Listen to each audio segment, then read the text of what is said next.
Telepon. Halo, assalamualaikum warahmatullahi wabarakatuh, Bang Dullah. Waalaikumsalam warahmatullahi wabarakatuh. Jumat berkah nih, Bang Dullah ya. Alhamdulillah Amin ya sehat Allah. selalu.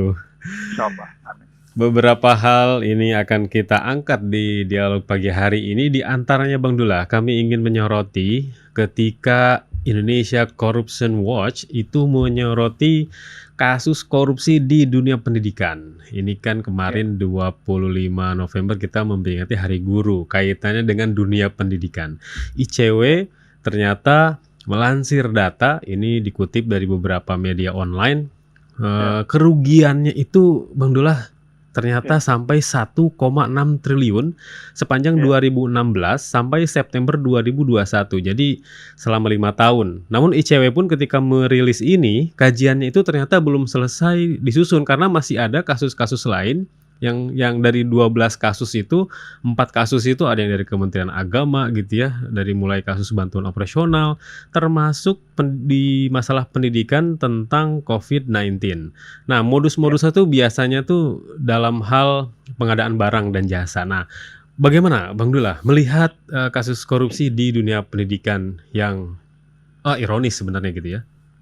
Iya, pertama setelah Undang-Undang Dasar 45 di amandemen, maka ditetapkan bahwa 20% dari APBN itu untuk dunia pendidikan.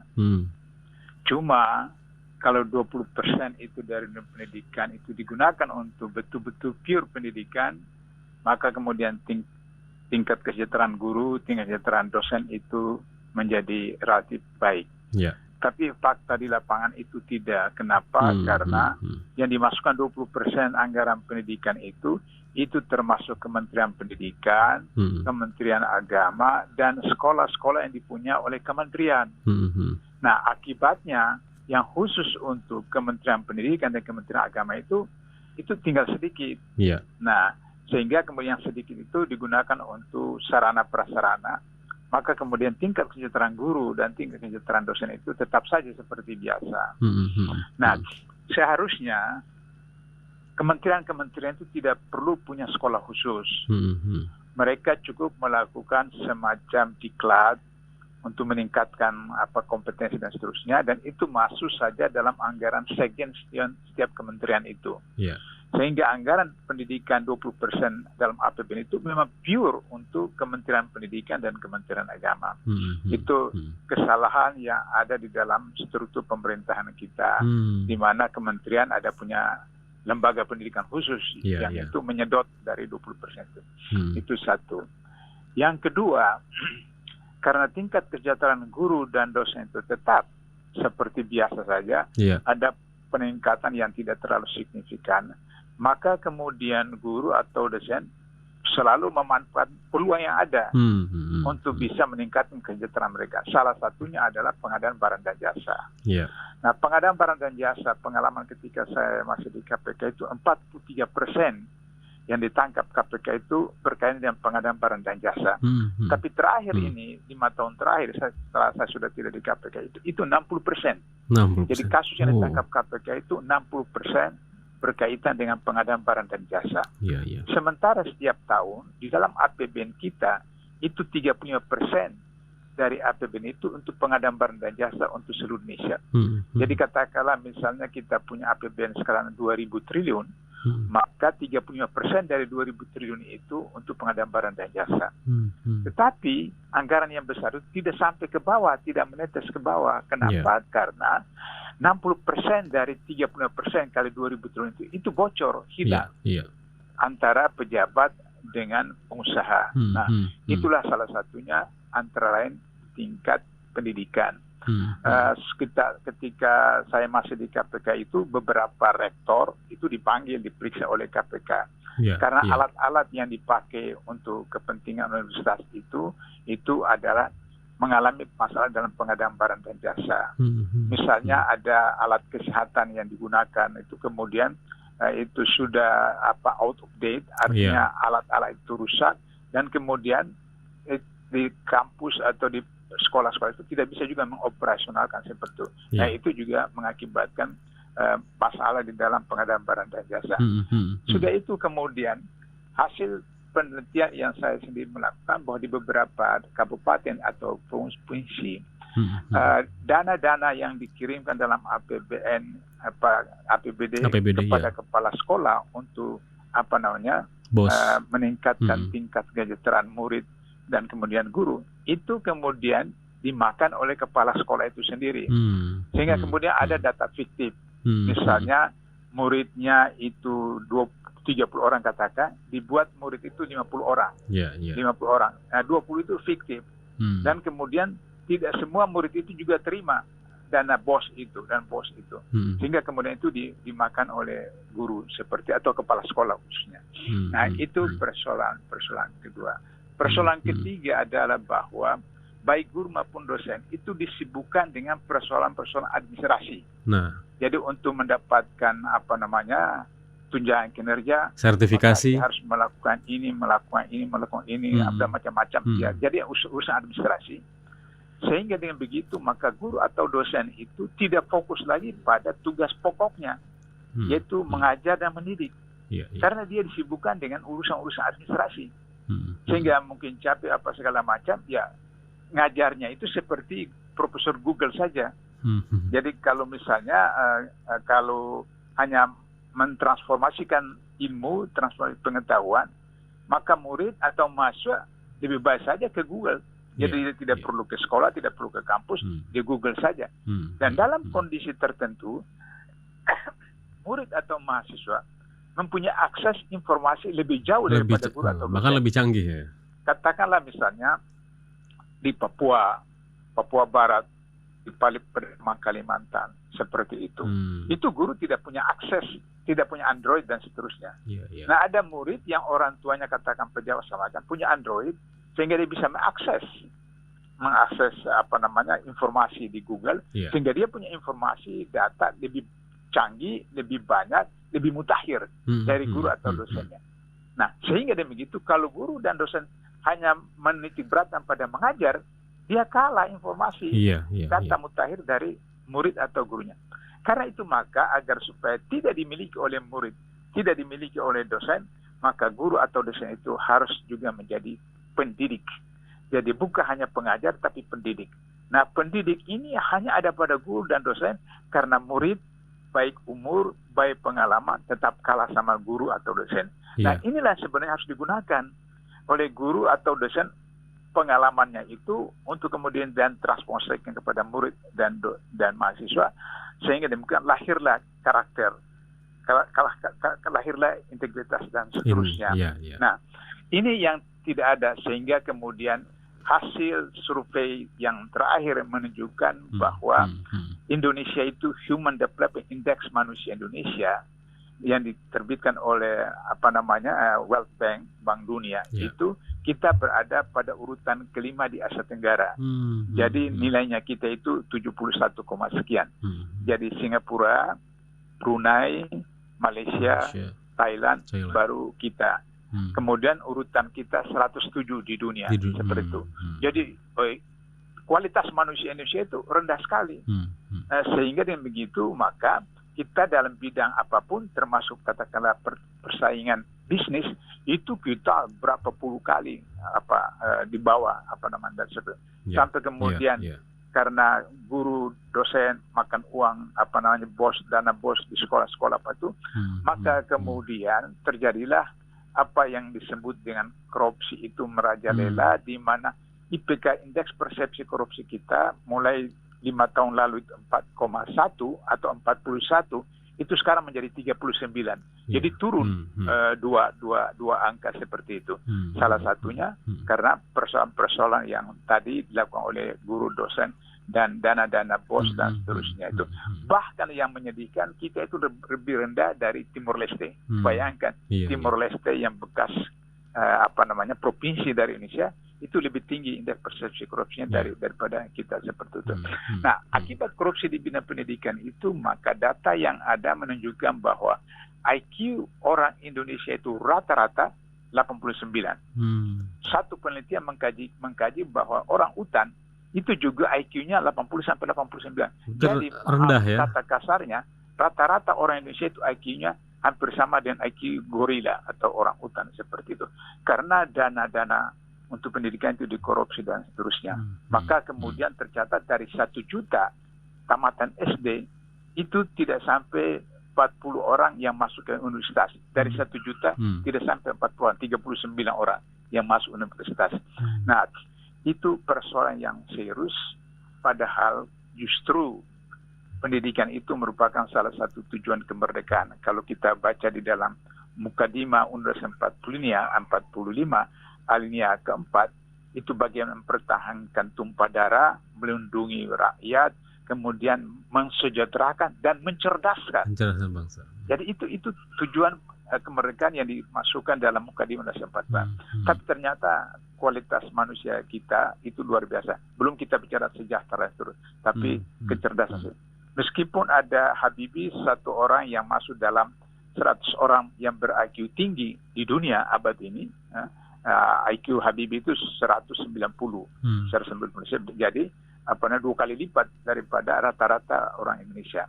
Nah, jadi saya mau simpulkan bahwa agar supaya pendidikan kita kembali menjadi maju, pertama, anggaran pendidikan 20% itu hanya khusus untuk Kementerian Pendidikan dan Kementerian Agama. Untuk instansi-instansi masuk saja dalam anggaran sekjen untuk kemudian hanya melakukan pelatihan-pelatihan, BIMTEK dan seterusnya. Satu. Yang kedua, guru atau dosen jangan disibukkan dengan administrasi-administrasi. Sehingga mereka lebih fokus pada tidak hanya mengajar, tapi juga mendidik. Sehingga dengan begitu guru atau dosen itu harus teladan kepada muridnya, seperti itu. Nah, karena itu maka di dalam Islam disampaikan bahwa orang yang harus dimuliakan itu adalah orang tuanya, bapak dan ibunya. Yang kedua yang dimuliakan itu adalah gurunya atau dosirnya. Nah, tapi kalau guru atau dosen cuma hanya mengajar, tidak sebagai pendidik, maka gugur hak mereka untuk dihormati sebagaimana diperintahkan oleh Allah dan Rasul. Setelah orang tua maka guru. Nah, itu yang barangkali kemudian harus diatasi. Yang terakhir tentang pendidikan ini, barangkali harus ada pengawasan yang intensif. Mulai dari pusat sampai di kecamatan atau di desa, kelurahan, ada dana desa, ada kelurahan itu, untuk mengontrol bagaimana ada organisasi orang tua di sekolah, agar supaya dana-dana itu tidak menjadi dana fiktif dan kemudian dicegah, dikoreksi, diawasi langsung, sehingga tidak terjadi markup atau maladministrasi oleh kepala sekolah. Itu Mas, soal pendidikan kita. Dan satu lagi Bang Dullah yang disoroti juga kan ketika kasus korupsi di bidang pendidikan ini, aparat penegak hukum itu selama 5 tahun tadi itu melibatkan 621 tersangka dan sebagian besar itu adalah dilakukan oleh ASN, aparatur sipil negara dari Dinas Pendidikan. Ada juga instansi lain di luar ASN, biasanya kaitannya dengan subkontraktor atau penyedia barang dan jasa yang lain. Nah, ini mental ASN di Dinas Pendidikannya. Tadi kan guru sudah disorot gitu ya. Sekarang nih para pejabat-pejabat Dinas Pendidikannya nih, bagaimana tuh? Ya, jadi itu saya sudah sering mengemukakan berulang-ulang bahwa ditakdirkan ketika di KPK 2005 saya diamanatkan oleh pimpinan 5 orang komisioner setelah ketemu Presiden SBY. Kemudian mereka minta saya untuk menyusun reformasi birokrasi. Reformasi birokrasi yang saya susun itu pertama adalah SDM. Jadi SDM yang harus direkrut oleh kementerian, khususnya di bawah tanggung jawab Menpan, itu perlu betul-betul seperti pola di KPK. Artinya harus betul-betul yang pertama itu berintegritas, baru kemudian profesional. Jadi syarat untuk menjadi ASN itu 2, integritas dan profesional. Kenapa saya tempatkan integritas yang pertama? Karena kalau profesional, itu dia sudah jadi pegawai bisa ditingkatkan dengan BIMTEK, dengan pelatihan dan seterusnya. Tapi kalau integritas, itu dari sononya sudah itu. Kalau integritasnya bermasalah, itu serius seperti itu. Nah, sehingga demikian maka rekrutmen ASN oleh Menpan itu harus mengutamakan 2 hal, integritas dan profesional. Sekarang Menpan sudah mulai ikuti pola KPK. Jadi tidak lagi di stadion untuk kemudian mengikuti tes ASN, di mana kemudian ada sistem yang orang lain yang mengisi istilahnya itu saya sudah lupa itu. Jadi bukan joki, dia, tapi orang yang isi seperti itu. Nah itu kalau sistem seperti di stadion. Tapi kalau mengikuti sistem KPK itu online, maka kemudian salah sedikit saja itu terdetek seperti itu. Nah kalau sudah integritas itu, maka kemudian baru profesional. Nah ada pengalaman di daerah Cianjur beberapa tahun lalu.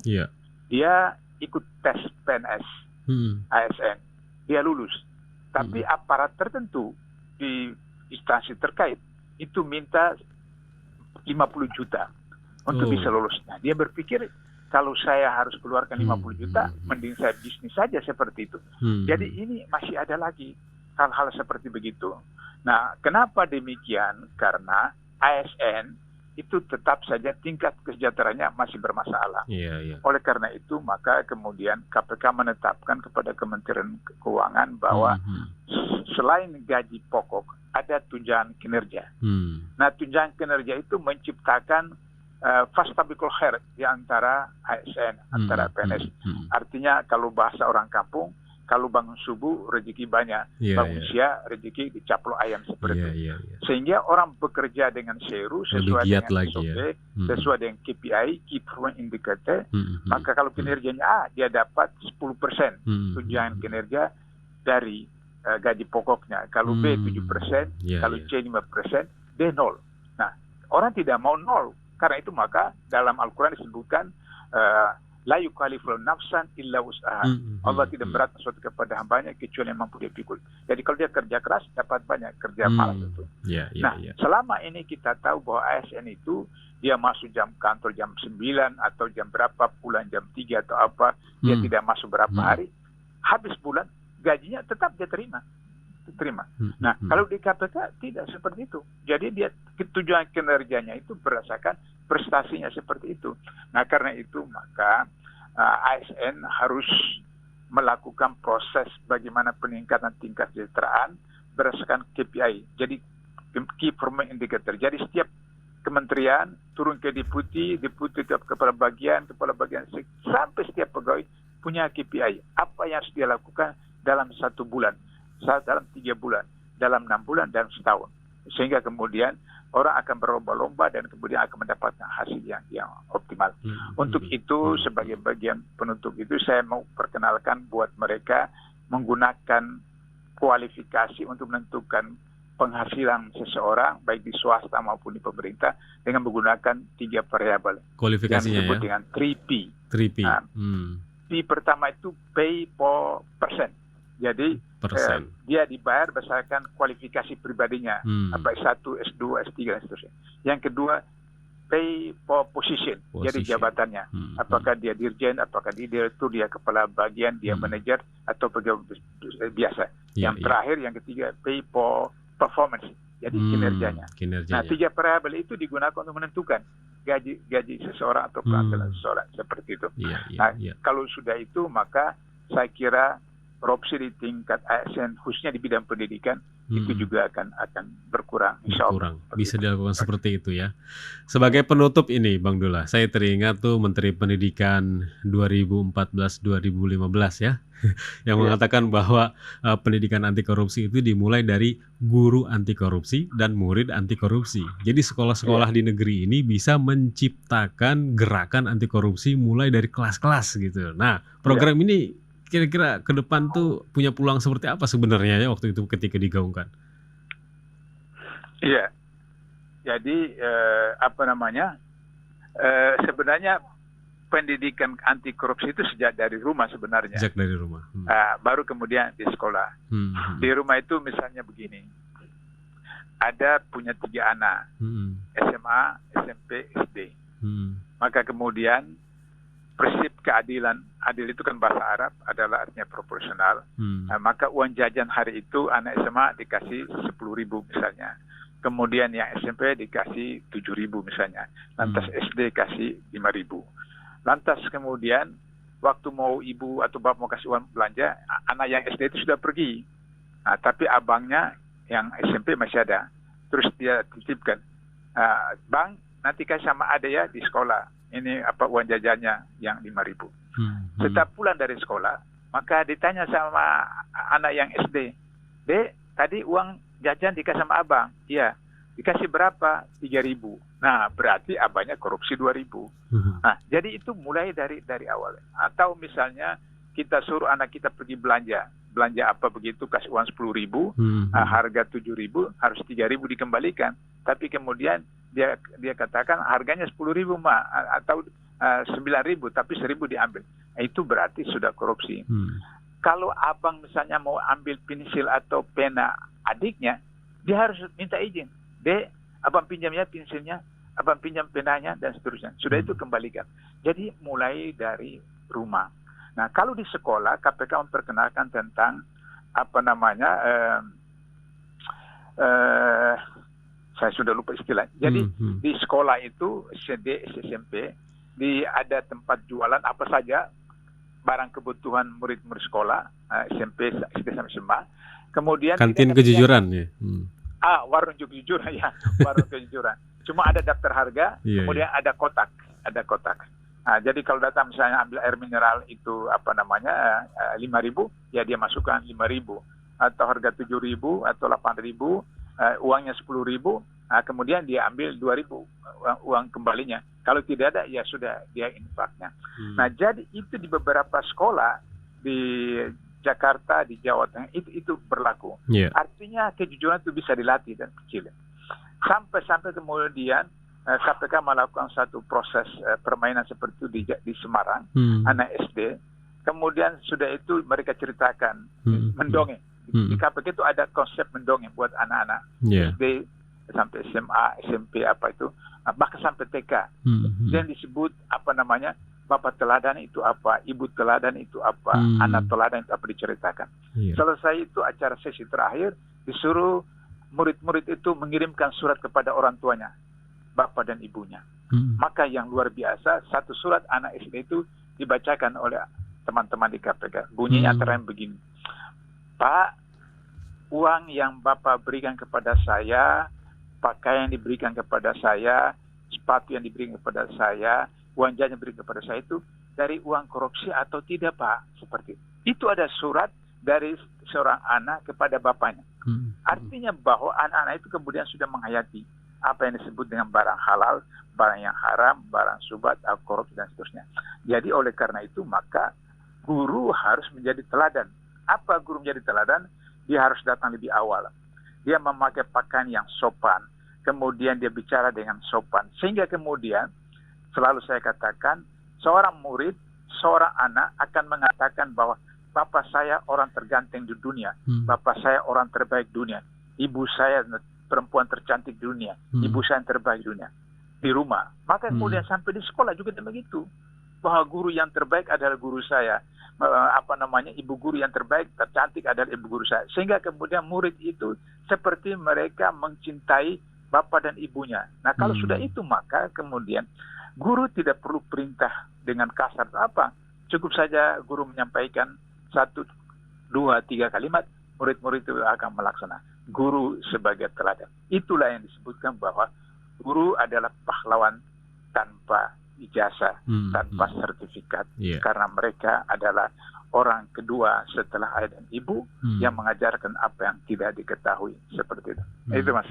Baik, luar biasa ini Bang Dolo ya pencerahannya di pagi hari ini. Semoga guru-guru di negeri ini juga menjadi garda terdepan ya dalam melawan korupsi di negeri ini. Insyaallah. Dan mudah-mudahan pendidikannya dimulai dari manapun tempat.